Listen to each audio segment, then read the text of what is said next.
Alors, est-ce que vous avez déjà rédigé un CV ou regardé des CV dans le cadre professionnel? La question ouverte à tout le monde, l'INSEE, Oui, bien sûr. nos invités. Oui? Oui, D'accord. Qu'est-ce que vous regardez en premier? Qu'est-ce qui est important pour vous, le fond ou la forme? mais c'est déjà la forme. La forme, d'accord.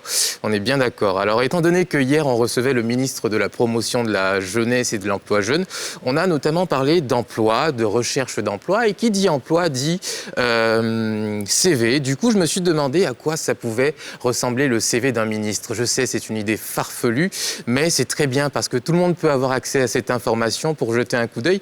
Les CV des ministres sont disponibles sur le portail officiel du gouvernement et on se demande du coup si certains CV sont passés par les mains du président pour être étudiés. On imagine que oui. Enfin, alors, ils n'ont pas tous leur CV, mais en tout cas, une majorité de CV sont présents. Et le premier constat, c'est que ce n'est pas forcément très uniforme. On a plusieurs versions qui vont se retrouver sur le portail du gouvernement. D'abord, il y a ceux qui se la jouent plutôt version officielle, gouvernementale, avec un format plutôt sous le type de la biographie, assez digeste. Ici, on a les versions, par exemple, de Sidi Tiemoko Touré. Et on va même apprendre quelques petites anecdotes à l'intérieur. Il a un surnom. C'est le Special Assistant du président de la République. On se l'a fait un peu à l'anglaise.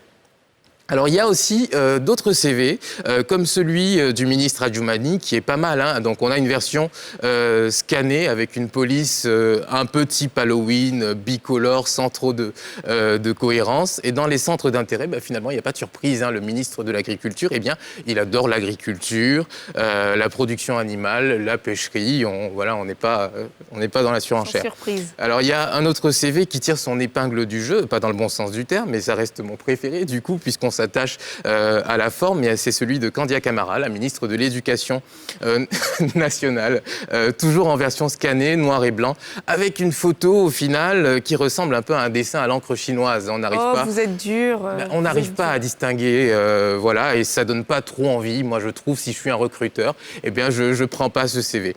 Alors, il y a un autre CV, celui d'Anouloto, par exemple, qui, en toute fin, fait une mention, information supplémentaire. Moi, j'adorais cette partie. Qu'est-ce que ça dit ? Alors, ses enfants, donc les enfants de la ministre, son père, sa famille religieuse, c'est son jardin secret. D'accord. Madame la ministre tient sa famille à l'écart de l'univers de la politique. Jusque-là, tout est raisonnable. À l'opposé des tumultes liés à sa fonction, Anne-Désirée Oloto trouve dans la famille et l'Église le refuge de tranquillité d'où elle puise les ressources nécessaires pour les batailles de demain. On a envie de se jouer un petit Alléluia.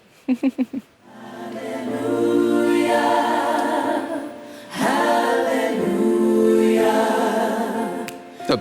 Alors, on pourrait continuer comme ça encore longtemps. On a beaucoup de CV, mais on n'a pas beaucoup de temps. Donc, je vous invite du coup à aller jeter un petit coup d'œil sur le portail du gouvernement. C'est une ressource publique avant qu'il y ait une mise à jour sûrement par le gestionnaire un peu flemmard, peut-être qui sait, du site du gouvernement. Si vous avez aussi bien envie de regarder les qualifications de vos ministres, parce qu'il y en a qui sont hyper qualifiés et que ça peut être intéressant à regarder comme parcours, ça peut inspirer. En tout cas, on ne vous les recommande pas, ces CV, comme modèle dans la forme pour votre recherche d'emploi. Merci beaucoup, Pierre. Je vous en prie.